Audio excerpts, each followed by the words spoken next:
Greetings YouTube, LMS Tactical here. I'm wearing my spectacles because I'm going to read something to you that I think is very important, and I hope that you will not only comment on it, because the guy that wrote it's going to be reading your comments, but I hope that you'll share this with as many people as you can. Twitter, Facebook, Instagram. So some of you know that I'm retired LAPD, so I belong to various closed groups for cops and retired cops. And this guy's first name, let me make sure I'm getting this right here. Hang on a second. I know his first name. I also want to make sure I'm on the right page. Okay, so this guy's name is Clark. We'll refer to him as Clark. And he's a retired cop from LA. And I'm going to read to you what he posted verbatim, and I want you to pay attention to it. I think it's just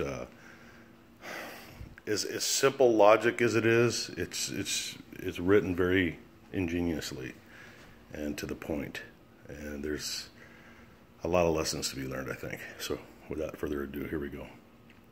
This is Clark speaking. 30 years ago, my partner and I responded to a radio call to meet with the victim of a robbery in a Pacoima housing project.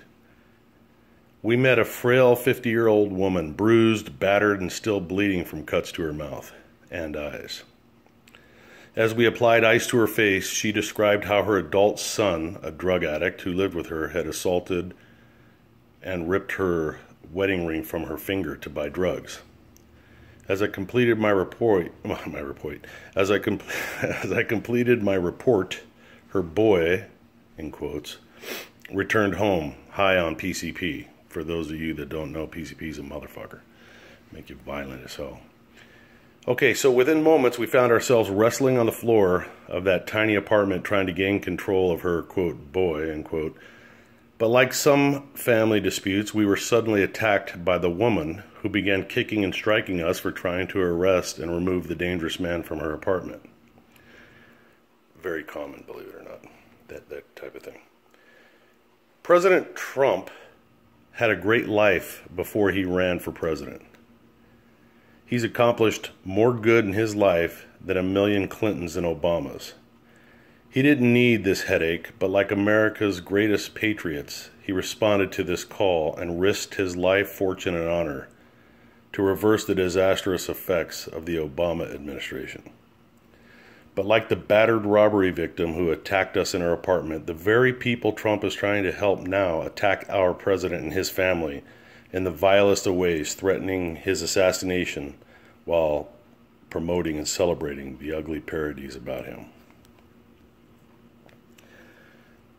The woman who attacked us had an excuse. She was an immigrant from another land with a rudimentary education. Better education than mine, apparently. She didn't know any better. Most Democrats have no such excuse. As one of many public servants who's made a career out of protecting and defending the ignorant and the ungrateful from their folly, beautifully written, I have an idea of what our president will face in the coming years.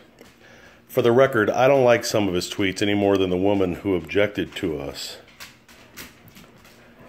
But I can forgive him because I'm one of the few who grasp the magnitude of his personal sacrifice. I hope that resonated with you the same way that it resonated with me, and I hope you'll share that. It's July 3rd. I'm going to wish you guys a happy 4th of July. I may or may not post a video tomorrow, but it shouldn't surprise you to know that I'm in the process of preparing my awesome ribs. I'm going to be smoking these bad boys for the next 8 hours. And not trying to get any extra little pats on the back, but as you know, or should know, July 5th, I will turn 55. That's quite an accomplishment for a guy who's lived life the way I have. It's a miracle. Anyways, love you guys. Hope you're doing good. Have a great Independence Day, and don't forget what it's all about. No matter how bad these fuckers try to destroy this country, there's people like you, me, and Clark who are going to keep on speaking the truth, lighting one candle at a time. LMS Tactical out.